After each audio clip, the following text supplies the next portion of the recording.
Bonjour, bienvenue sur MTech Vision. Alors aujourd'hui je vous fais un bilan du Google Pixel 6a, donc après 3 semaines d'utilisation. Alors au niveau de l'utilisation, donc je l'ai utilisé pour des appels téléphoniques et donc pour la recherche internet. Un téléphone de très bonne qualité.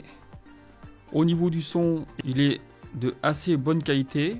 Alors l'autonomie de la batterie, c'est à peu près 24 heures, donc pour une utilisation classique, donc appel téléphonique et donc recherche internet et un peu donc d'appareil photo. Ensuite, au niveau du tactile, c'est un téléphone assez fluide, pas de soucis à ce niveau-là. N'oubliez pas de vous abonner, ça m'encourage pour la suite. Mettez aussi un petit pouce vers le haut, merci beaucoup. Par contre, au niveau du lecteur d'empreintes, vous avez un lecteur d'empreintes qui est situé sous l'écran, un lecteur d'empreintes qui n'est pas fiable du tout, je trouve. Vous avez un lecteur d'empreintes qui fonctionne donc une fois sur 10. Donc il est équipé du processeur Google Tensor. Donc c'est le même processeur du Google Pixel 6 Pro, donc le haut de gamme au niveau des pixels. Un processeur donc très puissant et très fluide. Alors au niveau des applications, vous avez de multiples applications comme l'enregistreur audio. Alors ce téléphone, il a une particularité, c'est le fait qu'il y a les applications essentielles, donc il n'y a pas d'applications qui sont installées, il y a juste les applications donc de Google, il n'y a pas d'extra, souvent installées par d'autres marques. Alors ça c'est très bien. Alors les applications que j'ai pu consulter un peu, c'est donc l'appareil photo avec les différents réglages. Pour ma part, je l'ai utilisé pour la consultation de vidéos YouTube, donc sur l'application YouTube, et donc de la recherche internet. Je n'ai ressenti aucun ralentissement, ça fonctionne très très bien. Alors comme je vous ai dit précédemment, le moins de ce téléphone, donc c'est le lecteur d'empreintes. Il fonctionne pas du tout, presque jamais. Il faut vraiment insister pour qu'on puisse arriver à le déverrouiller avec le lecteur d'empreintes.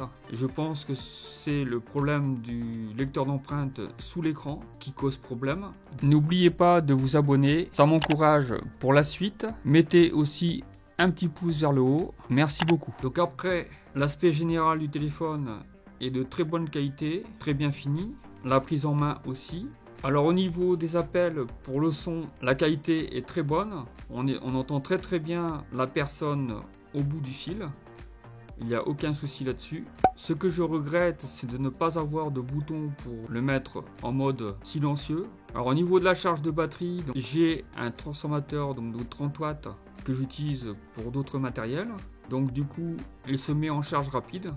Donc il faut à peu près entre 1 heure et 1 heure et demie en charge rapide. Donc c'est très bien.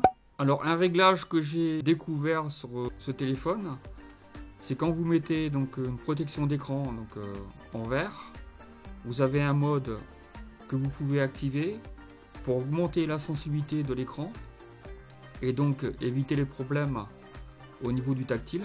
Alors au niveau de l'accessibilité, c'est un téléphone qui est très accessible. Vous avez de multiples réglages. Donc voilà ce que j'avais à vous dire sur ce téléphone. Un téléphone plutôt agréable à utiliser. N'oubliez pas de vous abonner. Donc j'espère que cette vidéo vous a plu. Si c'est le cas, vous pouvez laisser un petit pouce vers le haut. Si ce n'est pas le cas, laissez-moi un petit pouce vers le haut, ça me fera très plaisir. Et je vous dis à très bientôt pour une autre vidéo. Ciao ciao!